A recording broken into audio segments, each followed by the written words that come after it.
Item: SCP-1509. Code name: The Blade of Rebirth. Object class: Safe.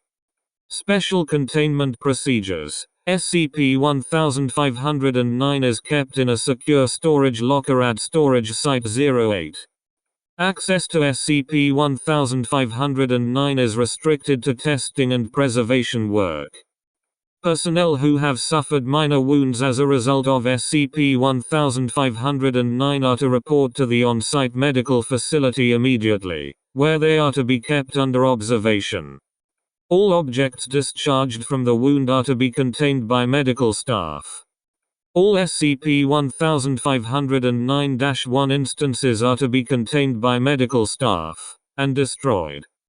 Any person injured with SCP-1509 is to be kept under observation until the wound has healed over, and an attending staff physician who has been briefed on the effects of SCP-1509 has given his signed permission to release the subject.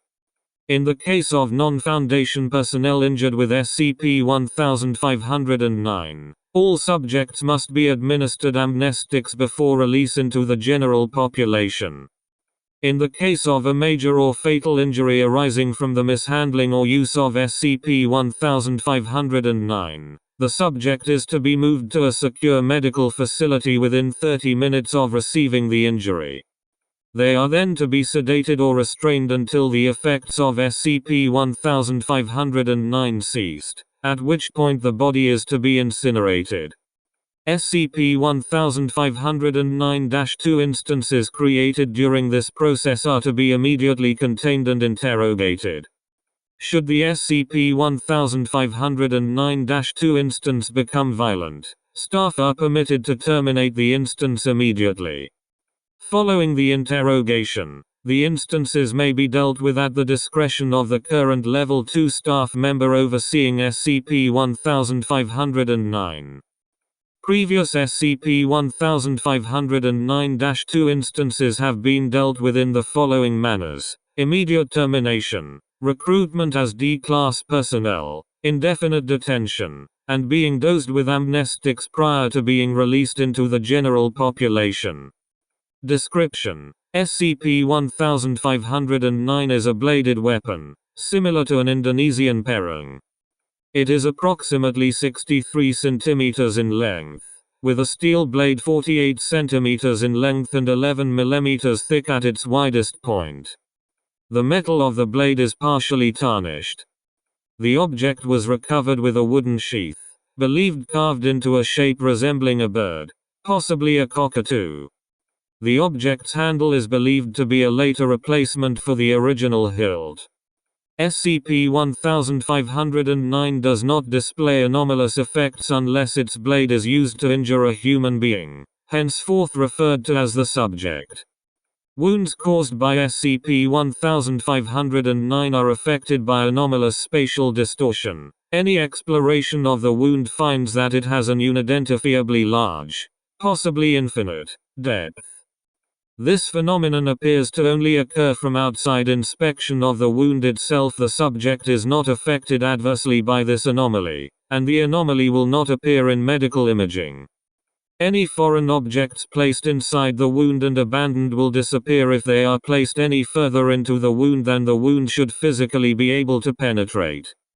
Depending on the type of wound inflicted with SCP-1509, one of two further anomalous effects, referred to as Effect 1509-1 and Effect 1509-2, will occur.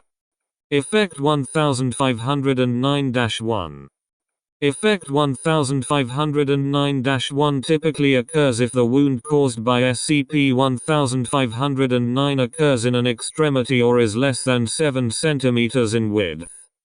Initially, the wound heals extremely slowly, although blood flow from the wound is significantly lower than would be expected. Within 3 hours of being cut by SCP-1509, the wound left by SCP-1509 will release a group of pharaoh ants, Monomorium ferinus, usually numbering between 1 and 15 ants at a time. Examination has shown that these ants appear within the wound and crawl towards the opening ceaselessly from the point of their appearance, but the source of these ants has not been discovered. The ants do not appear to have any anomalous properties. Upon exiting the wound, the ants will attempt to move as far from the subject as possible, for reasons unknown. All ants discharged from the wound as part of Effect 1509-1 are classified as instances of SCP-1509-1. After a period of 12 to 18 hours following the injury, the wound will begin to heal at an accelerated rate until is fully closed. At this point, Effect 1509-1 appears to cease. Effect 1509-2. Effect SCP-1509-2 occurs when SCP-1509 inflicts a wound on the torso, neck, upper arms, or thighs greater than 7 cm in width, although the effect can occur on rare occasions in other bodily locations which have suffered an SCP-1509 induced wound of sufficient size.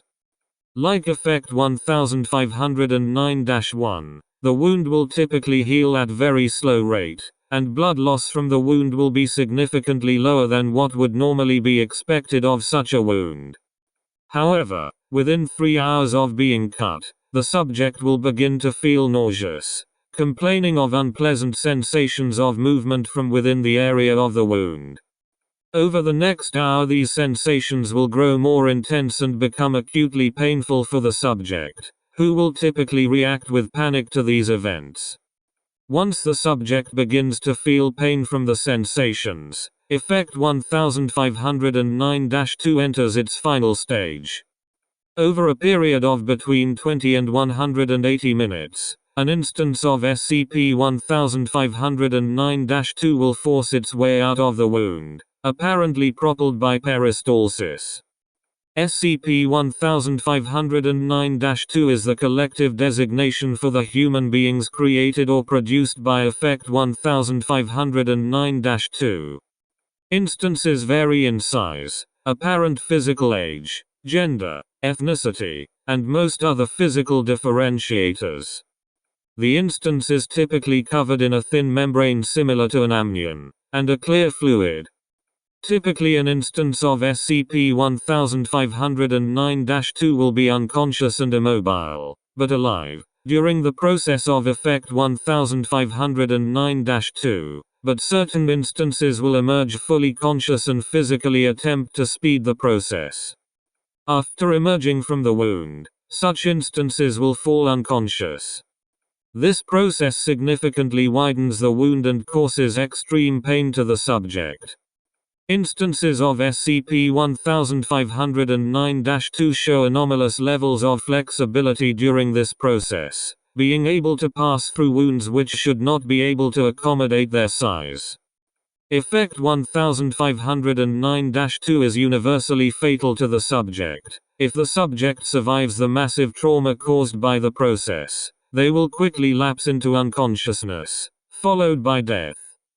SCP-1509-2 instances are anatomically and genetically identical to normal humans.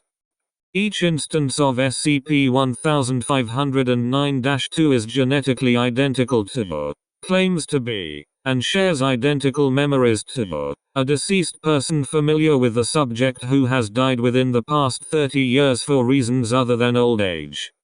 If a wound is made using SCP-1509 on a subject who has committed murder, manslaughter, or has similarly been responsible directly for the death of a human being, the instance of SCP-1509-2 produced is typically one of their victims. No instance of SCP-1509-2 will be able to recall anything following their death and prior to their gaining consciousness following expulsion from the wound. Addendum: SCP-1509 was recovered from the personal collection of antiquities collector, who had apparently collected it from an archaeological excavation at Indonesia. Based on information he provided, and independent investigations undertaken by the Foundation, it is believed that SCP-1509 was used as a punishment for murderers by an unknown society living in pre-Islamic Indonesia. Strict rules existed as to the correct implementation of SCP-1509, restricting its use to criminals and elderly or extremely sick volunteers. The society which made use of SCP-1509 appears to have had a strong association between ants, cockatoos, and the concept of death and rebirth.